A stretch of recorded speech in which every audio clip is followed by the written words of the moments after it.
Bismillah, alhamdulillah, wassalatu wassalamu ala rasulillah wa ala alihi washabihi wa man wala wa ba'du. Ananda semuanya, semoga di sekalian di sana dalam keadaan sehat walafiat, serta Allah senantiasa menjaga kalian dan seluruh keluarga kalian dari segala macam bentuk mara bahaya. Amin. Nah, di subtema 3 ini video yang akan Bapak sampaikan ada 3 pembahasan. Yang pertama, perkalian. Yang kedua, tentang bagaimana mengucapkan saran atau kritik. Yang ketiga, bagaimana nanti tentang daur hidup kupu-kupu dari mulai ulat sampai menjadi kupu-kupu. Yuk, yang pertama kita saksikan perkalian dulu ya. Selamat menyaksikan. Ini adalah video sederhana di mana Bapak akan coba membahas singkat tentang perkalian. Jadi perkalian itu adalah penjumlahan berulang. Jadi perkalian itu adalah penjumlahan berulang. Dan saya penjumlahan berulang. Di mana ketika ada soal 3 dikali 4. 3 dikali 4. 3 dikali 4 ini, lihat angka belakangnya 4 kan? Nah, berarti 4-nya ditambah 4 ditambah 4. 4-nya ada 3 anak-anak. Penjumlahannya berulang gitu ya. Nah, atau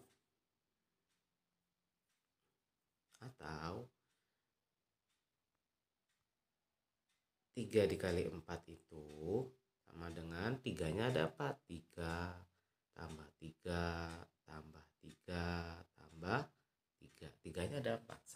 1, 2, 3, 4. 3-nya ada 4. Nah, dasarnya adalah ketika kita melihat 3 dikali 4 ya. 3 dikali 4 itu dasarnya adalah kita bisa menulis 4 ditambah 4 ditambah 4. Nah, untuk menyelesaikannya gimana cara yang kalian paling mudah? Apakah 3 ditambah 3 tambah 3 tambah 3 atau 4 tambah 4 tambah 4? Gitu ya. Dasarnya adalah kalau ada perkalian 3 dikali 4, lihat angka belakangnya dulu, angka 4, 4-nya dulu ditulis. Kemudian berapa kali 4-nya? Lihat angka depannya, angka 3. Berarti 4-nya ada 3. 4 tambah 4, 8. 8 ditambah 4 berapa? 12, betul sekali. Jadi 3 dikali 4 sama dengan 12. Oke ya. Nah, di halaman 149 halaman ya, lupa halaman ini aja ya, halaman 149 ya, itu ada contoh soal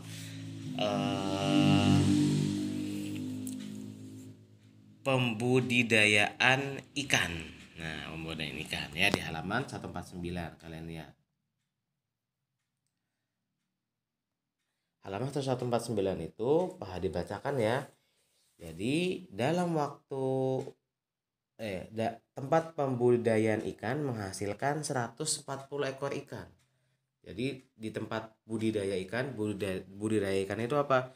Tempat mengembangkan ikan. Jadi ada bibitnya, ikannya banyak.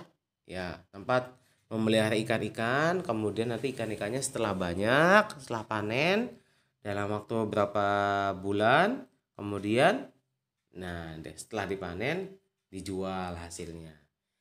Di tempat budidaya ikan ada 140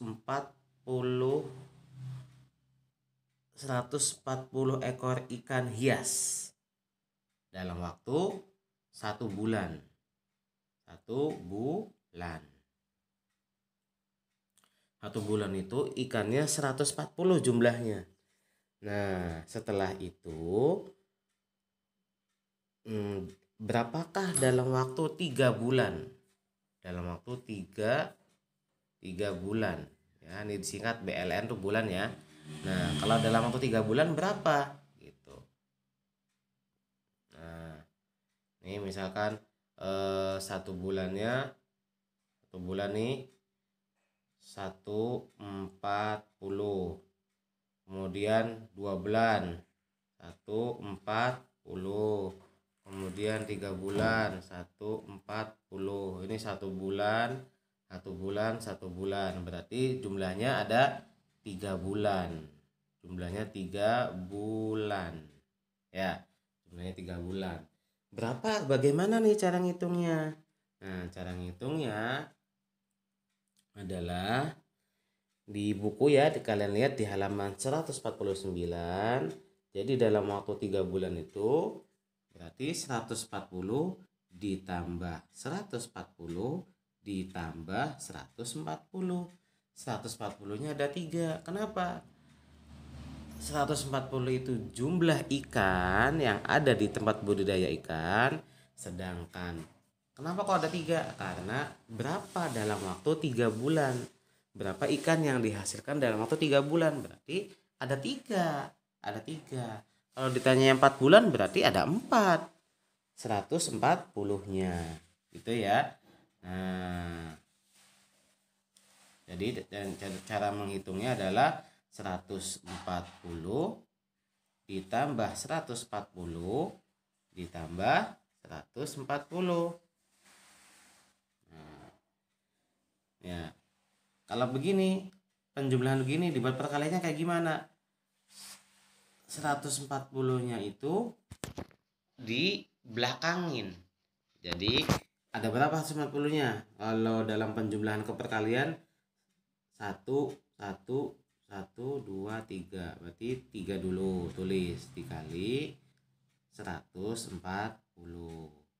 Penjumlahannya begini, 140-nya ada 3. Kalau dari penjumlahan dulu begini ya. Kalau dari penjumlahan dulu berapa nih cara menghitung penulisan perkaliannya?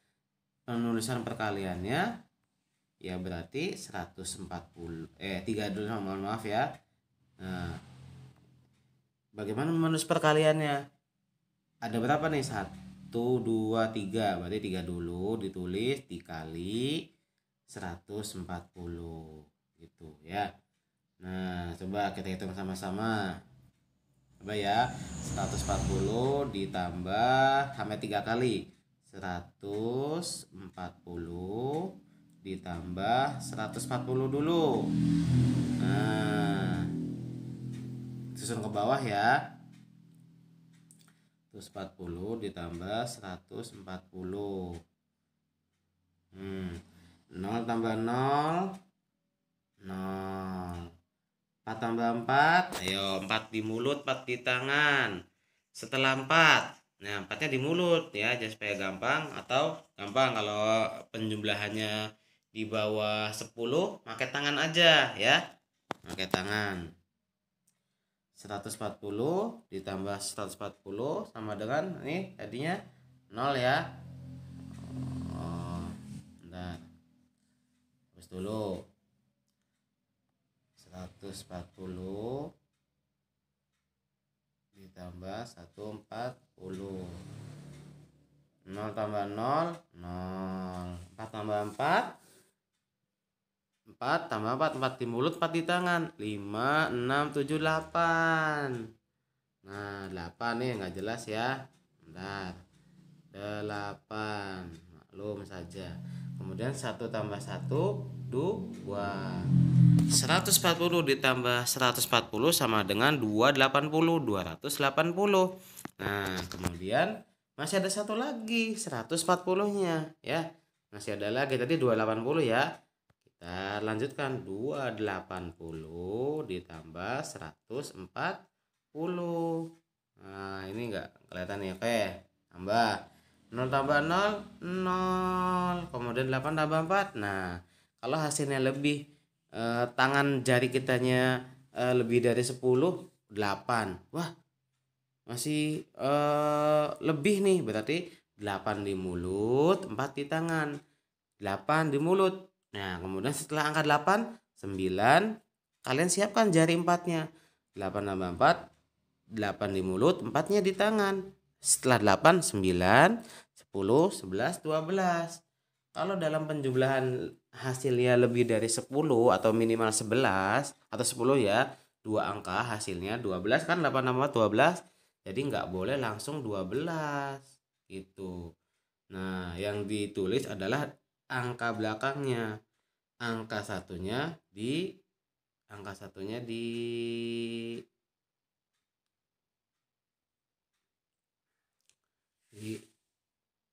tadi ya. Ini 0. Nah, 8 tambah 4 kan 12. Nah, duanya disimpan di sini. Ya. Jadi 8 tambah 4 12, duanya saja yang ditulis. Maaf.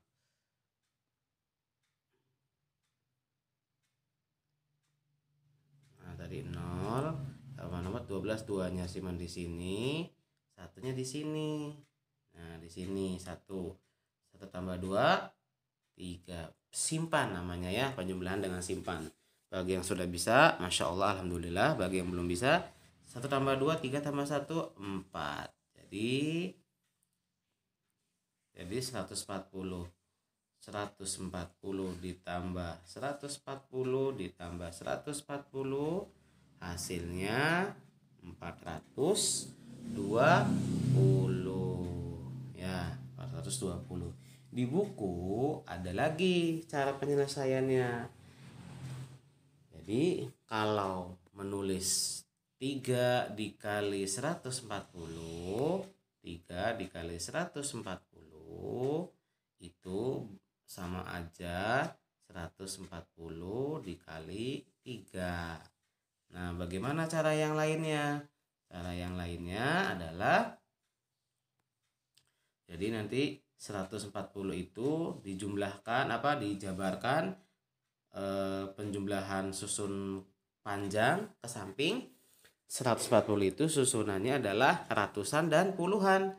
Jadi ratusan 100 ditambah 40 ya. Setelah begitu 100-nya dikalikan 3 semua. 100 dikali 3, kemudian 40 dikali 3. 100 kali 3, 3-nya ada 100. Berapa? 100 tambah 100 tambah 100, 300. 40 kali 3, 40 kali 3, 120. Nah, kalau begini tinggal dijumlah saja. Nah, coba ya. Dijumlah saja tadi. 3 dikali 100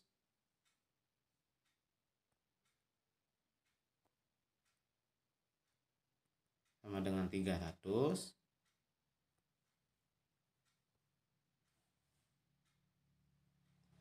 Kemudian tadi 3 dikali 40 ya.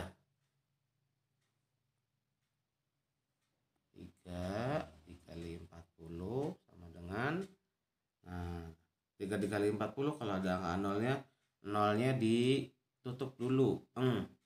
3 dikali 4 tadi sudah ya, 12. 3 dikali 4, 12. Nolnya yang tadinya nggak ada dimasukin lagi. Jadinya kalau 3 dikali 40 nolnya dimunculkan lagi. 3 dikali 40 12. Jadi 3 dikali 40 120. Kalau udah dijumlah, 0 tambah 0 0, 0 tambah 2 2, 3 tambah 1 4. Di hasilnya 420. Itu cara lainnya. Jadi intinya dalam menghitung perkalian itu adalah penjumlahan berulang ya. Jadi perkalian diulangin, penjumlahan berulang. Penjumlahan berulang. Penjumlahan berulang.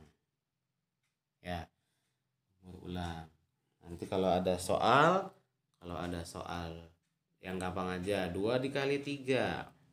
2 dikali 3, lihat angka belakangnya nih, angka 3, 3-nya 2 kali, 3 ditambah 3 sama dengan 6, atau 2-nya ada 3 ya, 2-nya ada 3, 2 tambah 2 tambah 2, hasilnya juga 6, sama 3-nya ada 2 atau 2-nya ada 3, hasilnya sama-sama 6. Begitu untuk soal perkalian. Oke, kita lanjut ke halaman 155 ya. Halaman 155 itu pembahasannya tentang kritik. Jadi kritik itu saran itu pendapat ya. Ketika kita melihat ada sebuah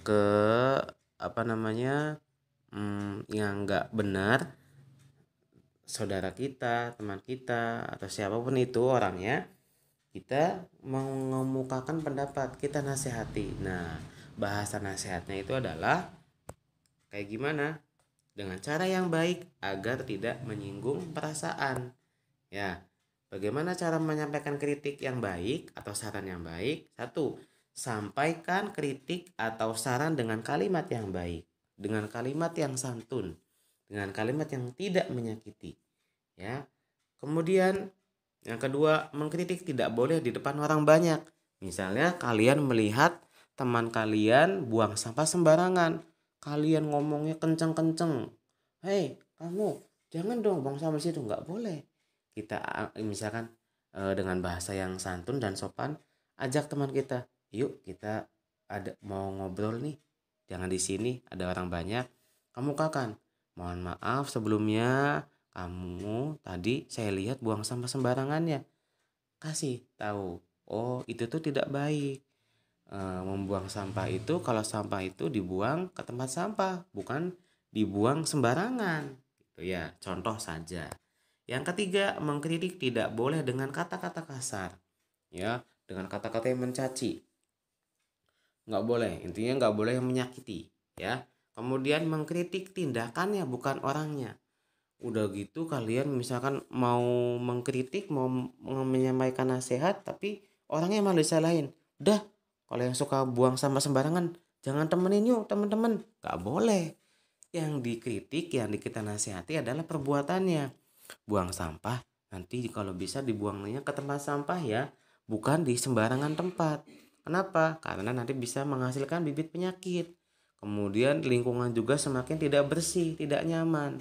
Dengan kita mendapati lingkungan yang bersih dan nyaman, insya Allah Ta'ala kita juga nanti akan nyaman kembali bermain di tempat itu, belajar di tempat itu.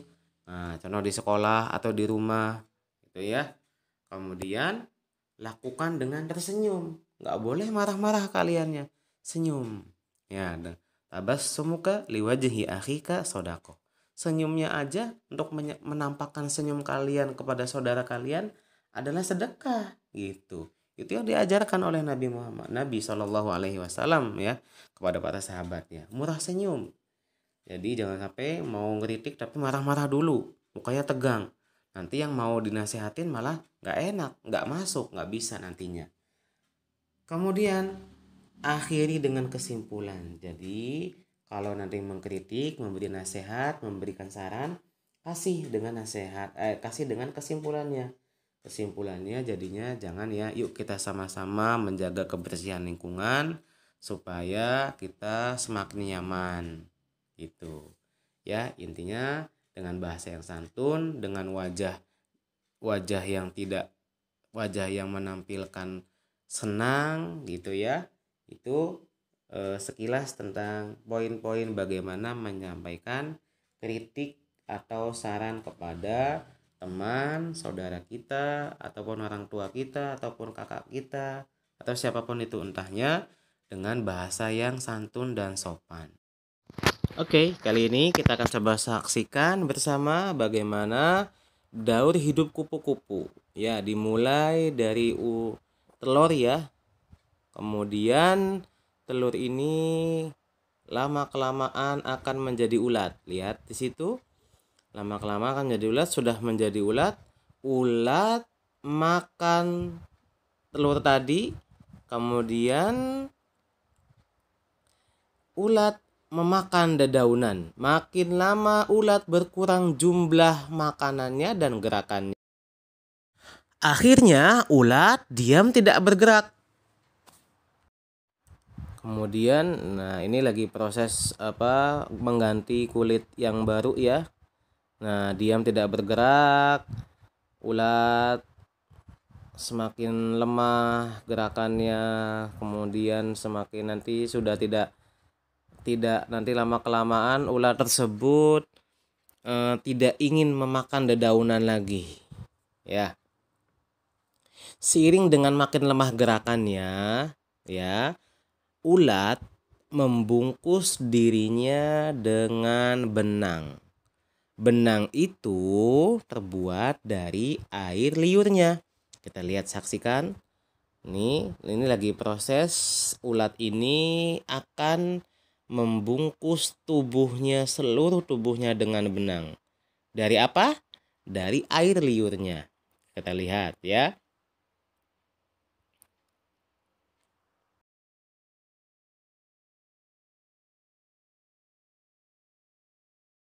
Sudah mulai membungkus tubuhnya perlahan demi perlahan, membungkus tubuhnya dengan benang.